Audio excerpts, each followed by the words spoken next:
echo the words of my honourable friend, the member for Brighton Pavilion, who quoted the IPCC's most recent report, which stated that unless there are immediate, rapid and large-scale reductions in greenhouse gas emissions, limiting warming to 1.5 degrees Celsius will be beyond reach.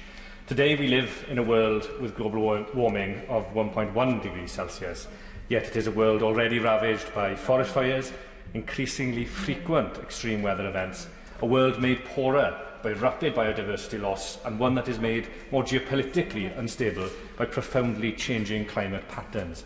And despite this, my generation may be living through the last days of relative climatic, environmental and ecological stability. It is this realisation that makes COP26 and its outcome so important.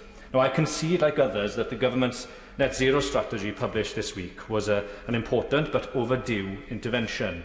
Its ambitions for renewable electricity generation are laudable, the emphasis on decarbonising household heating welcome, and the desire to reduce the greenhouse footprint of our transport sector commendable. And yet action falls short of the rhetoric, especially when addressing the costs of the transition for households. The heat pump strategy, for example, needs to go further. Indeed, it would only benefit around 0.3% of Welsh households. Instead, greater capital resourcing should be given to the Welsh Government, which is responsible for housing as a devolved competence, so it can implement a whole-house approach addressing both insulation as well as heating supply. This is just one example, Mr Deputy Speaker, but there are unfortunately many more, which begs the question why.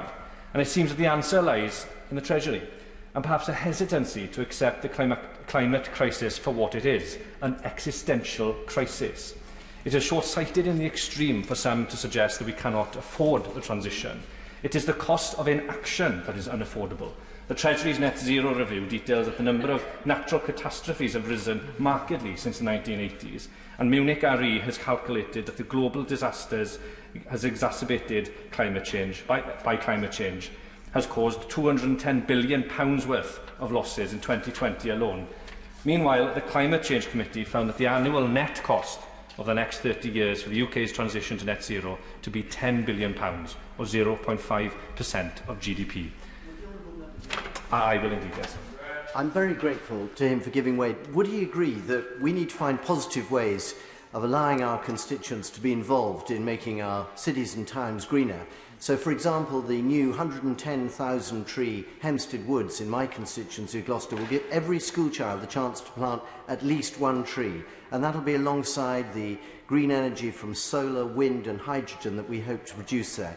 Does he agree that this is a sort of local initiative that goes alongside the national commitments? I'm very grateful to the Honourable Member for his intervention and agree wholeheartedly. If we are to get to grips with this crisis, it will require both the national and the local action that he described so eloquently there. So the cost of inaction is unaffordable.